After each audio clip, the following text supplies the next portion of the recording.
ओम शांति। आज हम एक बहुत ही कह सकते हैं विशेष और गहरे अव्यक्त संदेश पर बात करने वाले हैं। जी। ये 21 जनवरी 1969 की अव्यक्त मुरली है। हम्म। वो दिन जब ब्रह्मा बाबा ने अपना साकार शरीर छोड़ा। हाँ तो जाहिर है एक ऐतिहासिक क्षण था। हाँ बिल्कुल, बहुत ही महत्वपूर्ण दिन। और उस दिन का मार्गदर्शन वो आगे के लिए एक तरह से दिशा देने वाला था। हाँ, और ये संदेश मधुबन से था, माउंट आबू से। अव्यक्त बाप दादा ने दिया था, मतलब शिव बाबा और ब्रह्मा बाबा का वो संयुक्त स्वरूप। जी हाँ। और इसका जो टाइटल था, जो सार था, वो था अटल और अखंड। यही बाप दादा की सौगात है। अटल और अखंड। तो आज इसी को थोड़ा खोलते हैं, समझने की कोशिश करते हैं कि उस समय, उस नाजुक घड़ी में इन शब्दों का क्या मतलब था, क्या वजन था, और आज भी ये क्यों इतने रिलेवेंट है। सही बात है। शुरुआत में ही एक बहुत अनोखे दृश्य का वर्णन है मुरली में। सुबह अमृत वेले सूक्ष्म वतन में। हाँ, वो शिव बाबा और ब्रह्मा बाबा का मिलन, जैसे दो गहरे दोस्त मिलते हैं। हाँ, लेकिन उसमें एक बहुत बहुत महत्वपूर्ण बात छुपी थी, है ना? बिल्कुल। शिव बाबा ने कहा, अब बच्चा बड़ा हो गया है, इसलिए अब पहले बच्चा फिर बाप। अब ये सुनने में साधारण लगे, पर ये सिर्फ स्नेह नहीं था। अच्छा। ये एक बहुत बड़े बदलाव का संकेत था। मतलब ब्रह्मा बाबा ठीक है, साकार रूप में नहीं है, पर अव्यक्त रूप में सेवा के साथी बन गए, समान भागीदार। ओह, मतलब सेवा से रिटायर नहीं हुए? नहीं, बिल्कुल नहीं, बल्कि उनका दर्जा, उनकी भूमिका, उनका सेवा का स्वरूप और भी सूक्ष्म और पावरफुल हो गया। उनकी पहुंच बढ़ गई। अच्छा। हाँ, ये समझना बहुत जरूरी है कि भूमिका बदली, खत्म नहीं हुई। बिल्कुल। और इसी खास दिन पर इस बदलती हुई भूमिका के साथ बाप दादा ने सभी बच्चों को एक यादगार सौगात दी। 2 शब्द, अटल और अखंड, और कहा, इसे बुद्धि की तिजोरी में ऐसे रखो जो कोई चुरा न सके। ये सिर्फ शब्द नहीं लगते, ऐसा लगता है इनमें कोई शक्ति है। बिल्कुल, ये शब्द नहीं है, ये एक अवस्था है। एक तरह से कहें तो एक इनर फोर्ट्रेस, एक आंतरिक किला बनाने का आह्वान था। अटल मतलब सिर्फ शांत नहीं। हाँ, मतलब ऐसी स्थिरता जो बाहरी हालात पर डिपेंड ना करे, कुछ भी हो बाहर, अंदर निश्चय ना हिले। अच्छा, और अखंड, अखंड यानी अटूट, अपनी संपूर्णता में रहना। कोई भी बात, कोई भी परिस्थिति आपको तोड़ ना सके, खंडित ना कर सके। ये 2 शब्द जैसे आत्मा की नई पहचान थे। और सोचिए, वो क्षण जब बाहरी आधार बदल रहा था, हाँ, ठीक उसी समय ये आंतरिक मजबूती का गिफ्ट दिया गया। ये एक तरह से आत्मनिर्भरता का पाठ था। और उस समय का सबसे बड़ा सवाल, शायद भावनात्मक भी और प्रैक्टिकल भी, यही रहा होगा कि ब्रह्मा बाबा अब साकार में नहीं है, तो इस खालीपन को, इस अनिश्चितता को बाबा ने कैसे एड्रेस किया? हाँ, ये बहुत बड़ा प्रश्न था।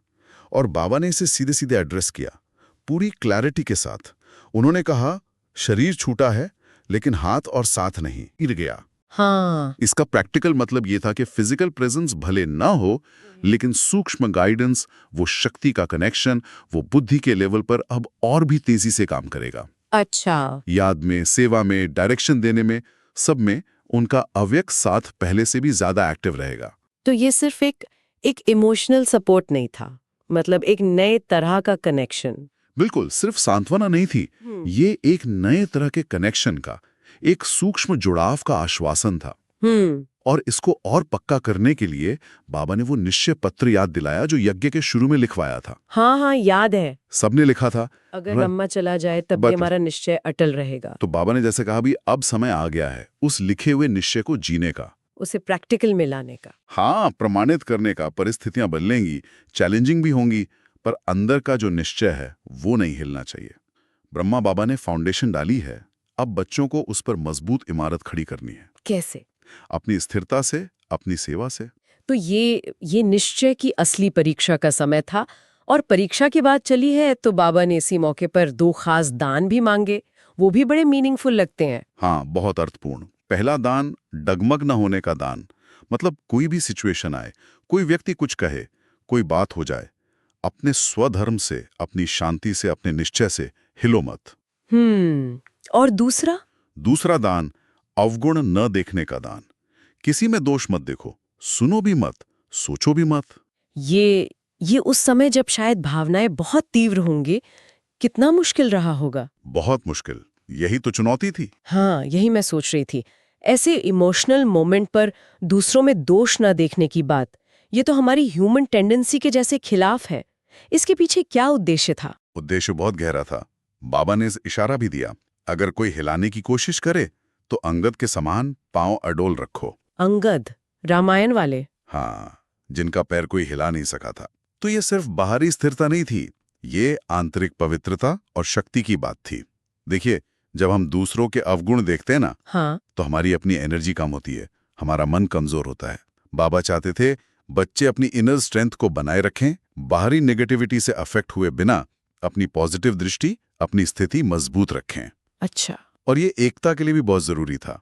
अगर सब एक दूसरे में कमियां देखने लगते तो संगठन कैसे चलता? सही बात है, बिखर जाता। तो ये दान जो था, ये पर्सनल प्योरिटी के साथ साथ कलेक्टिव स्ट्रेंथ की भी गारंटी था। तो ये हुई दृष्टि की शुद्धि और स्थिरता की बात, लेकिन वो स्नेह जो ब्रह्मा बाबा से सबको था, उसका इजहार कैसे हो? बाबा ने स्नेह की परिभाषा को भी जैसे एक नई दिशा दी, बल्कि बाबा की आज्ञाओं पर चलना है। ये स्नेह की बहुत प्रैक्टिकल और जिम्मेदार परिभाषा है। मतलब सच्चा प्यार सिर्फ महसूस करना नहीं, वो कर्म में दिखना चाहिए, एक्शन में। तो इसका मतलब बाबा के लिए प्यार का सबूत है उनकी टीचिंग्स को फॉलो करना। एग्जैक्टली। ब्रह्मा बाबा को सबसे ज्यादा प्यार किन चीजों से था? ज्ञान से, योग से, पवित्रता से, सेवा से, मर्यादाओं से, है ना? हाँ, बिल्कुल। तो उनके लिए सच्चा स्नेह यही है कि बच्चे भी इन्हीं चीजों से प्यार करें, इनको अपनी जिंदगी का आधार बनाएं, मुरली सुने, सुनाएं, सेवा में लगें, अपनी धारणाओं को पक्का करें। यही स्नेह का सच्चा और टिकाऊ सबूत है, वो इमोशनल उतार चढ़ाव नहीं। बाबा की लेगेसी को आगे बढ़ाना, वही सबसे बड़ा स्नेह है। एक और चिंता जो शायद मन में आई होगी वो थी ज्ञान के प्रवाह को लेकर। मतलब क्या ब्रह्मा बाबा के जाने से मुरली या टीचिंग पर कोई असर पड़ेगा? हाँ, ये स्वाभाविक चिंता थी, लेकिन बाबा ने इसका भी निवारण किया। साफ साफ कहा, अभी भी स्थापना का कार्य ब्रह्मा द्वारा ही होगा। क्लास जैसे चलती हैं वैसी ही चलेगी। ओह, ये सुनकर तो सबको बहुत राहत मिली होगी। बिल्कुल, मतलब ज्ञान का सोर्स बंद नहीं होगा, शिक्षण कार्य रुकेगा नहीं। नहीं, मुरलियां वैसे ही चलेंगी, मधुबन से गाइडेंस आता रहेगा। फर्क सिर्फ माध्यम का है। ब्रह्मा बाबा अब साकार शरीर से नहीं, सूक्ष्म तन से, अव्यक्त रूप से पढ़ा रहे हैं। अच्छा। उनका पढ़ाने का काम खत्म नहीं हुआ, बल्कि और सूक्ष्म और व्यापक हो गया। जैसे समझें कोई प्रिंसिपल अब बोर्ड ऑफ डायरेक्टर्स में आ गया हो। हाँ, जिम्मेदारी और बढ़ गई। बिल्कुल, कम नहीं हुई। तो बाबा ने जिम्मेदारी बच्चों को दी, पर अपना गाइडेंस और साथ बनाए रखा। उन्होंने एक बड़ी इंटरेस्टिंग बात कही, अब समझो बाप रिटायर अवस्था में भी साथ है। ये सुनने में थोड़ा कॉन्ट्रडिक्टरी लगता है, रिटायर भी और साथ भी। हाँ, लगता है, पर इसमें गहरा मैसेज है। रिटायर मतलब सामने से हटकर बच्चों को आगे करना। अब जिम्मेदारी का ताज बच्चों के सिर पर है। उन्हें लीडरशिप लेनी है, सेवा संभालनी है, एकता रखनी है, आज्ञा माननी है। लेकिन साथ है मतलब उनका गाइडेंस, उनकी शक्ति, उनकी प्रेरणा हमेशा अवेलेबल है। ये बच्चों को एम्पावर करने का तरीका था। जिम्मेदार बनाओ पर अकेला मत छोड़ो। अच्छा, लक्ष्य क्या था? लक्ष्य था बच्चों को बाप समान बनाना, उनके जैसा समर्थ, उनके जैसा जिम्मेदार। और भविष्य के लिए भी बाबा ने एक तरह से आगाह किया, एक पेपर की बात की जो अचानक आएगा। हाँ, और ये भी बताया कि पेपर वह होता है जो बिना तिथि बताए आता है। मतलब लाइफ में अनएक्सपेक्टेड चुनौतियां, सिचुएशंस आ सकती हैं, जिनके लिए पहले से तैयार रहना होगा। एक वार्निंग थी कि आगे का रास्ता हमेशा स्मूथ नहीं होगा। बिल्कुल। तो इस अनएक्सपेक्टेड पेपर की तैयारी कैसे करें? क्या इसका भी कोई इशारा दिया? हाँ, बिल्कुल। तैयारी के लिए दो मेन बातें कहीं। पहली, अंतर्मुखी और अव्यक्त स्थिति में रहना, मतलब अपनी इनर स्ट्रेंथ बढ़ाना, मन को बाहर की हलचल से डिटैच रखना सीखना। इनवर्ड लुकिंग होना। हाँ, और दूसरा और शायद सबसे जरूरी, एक मत होकर रहना। यूनिटी। हाँ, संगठन में आपस में एकता, क्योंकि जब कोई अनएक्सपेक्टेड चैलेंज आता है तो बिखरी हुई शक्ति उसका सामना नहीं कर सकती। सही बात है। संगठित एकमत शक्ति ही किसी भी तूफान को झेल सकती है। ये एकता ही असली कवच बनेगी। बाबा ने स्नेह की बात पर फिर से जोर दिया, लगता है ये पक्का करने के लिए कि मैसेज सबको क्लियर हो जाए। हाँ, दोहराया उन्होंने कि सच्चा स्नेह साकार बाबा के लिए सिर्फ आंसू बहाना नहीं है, बल्कि जिन चीजों से बाबा को प्यार था, ज्ञान, योग, धारणा, सेवा, मर्यादा, हाँ, उनसे प्यार करना और उन्हें अपनाना, यही सच्चा स्नेह है। ये जैसे प्रेम की एक कसौटी थी, क्या तुम उन वैल्यूज को जी रहे हो जिनसे बाबा ने प्यार किया? बिल्कुल। और आखिर में एक बहुत ही प्रैक्टिकल इंस्ट्रक्शन थी जो शायद उस समय के माहौल को देखते हुए जरूरी थी। वो थी, अब ध्यान दीदार में समय व्यर्थ न करो। सच्चा दीदार है निरंतर याद की यात्रा। इसका क्या मतलब? ध्यान दीदार नहीं करना? नहीं, मतलब ये कि बाहरी एक्सपीरियंसेस में अटक मत जाओ। जैसे किसी खास ध्यान में खो गए या कोई विजन देखने की इच्छा में समय बर्बाद मत करो। अच्छा। एनर्जी को निरंतर याद के अभ्यास में लगाओ, ज्ञान को प्रैक्टिकल में लाओ। सच्चा मिलन या दीदार कोई बाहरी इवेंट नहीं है, बल्कि अपनी आंतरिक अवस्था को बाबा जैसा बनाना और उनकी याद में लगातार रहना है। एक्सपीरियंस जरूरी है, पर प्रैक्टिस और पुरुषार्थ उससे भी ज्यादा।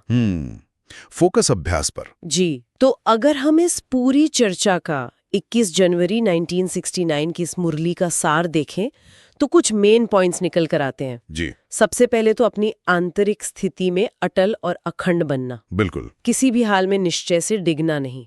दूसरों में कमियां देखने के बजाय अपनी दृष्टि को शुद्ध रखना। सेवा और आज्ञा पालन से बाबा के लिए सच्चे स्नेह का सबूत देना। और ये समझना कि टीचिंग और गाइडेंस लगातार जारी है, बस माध्यम बदला है। हाँ, और इन सब के ऊपर वो एक पावरफुल आश्वासन जो हर एक के लिए एक सहारे जैसा था। शरीर छूटा पर हाथ और साथ नहीं। हाँ, ये संदेश एक गहरे स्पिरिचुअल ट्रूथ की तरफ इशारा करता है कि कनेक्शन और गाइडेंस फिजिकल प्रेजेंस के मोहताज नहीं है। सूक्ष्म स्तर पर वो और भी शक्तिशाली हो सकते हैं। ये वाकई सोचने पर मजबूर करता है कि जब बाहरी सपोर्ट या परिचित चेहरे बदलते हैं, तब हमारी अपनी इनर स्टेबिलिटी, हमारा पर्सनल निश्चय और हमारी कलेक्टिव रिस्पॉन्सिबिलिटी कितनी ज्यादा इंपॉर्टेंट हो जाती है। सही कहा। और यहीं से एक सवाल उठता है जो शायद इस मुरली का प्रैक्टिकल निचोड़ है। क्या? कि इस संदेश की रोशनी में हम अपने व्यक्तिगत निश्चय को मजबूत रखते हुए संगठित रूप से एक मत होकर सेवा करने का बैलेंस कैसे बनाएं, खासकर तब जब वो पेपर यानी अनएक्सपेक्टेड चैलेंज सामने आए, जैसा बाबा ने कहा था। व्यक्तिगत साधना और सामूहिक तालमेल। हाँ, इसी संतुलन में शायद आगे बढ़ने की कुंजी है। इस पर हम सबको विचार करना चाहिए। बिल्कुल। इसी गहरे विचार के साथ आज की ये चर्चा यहीं समाप्त करते हैं। ओम शांति। ओम शांति।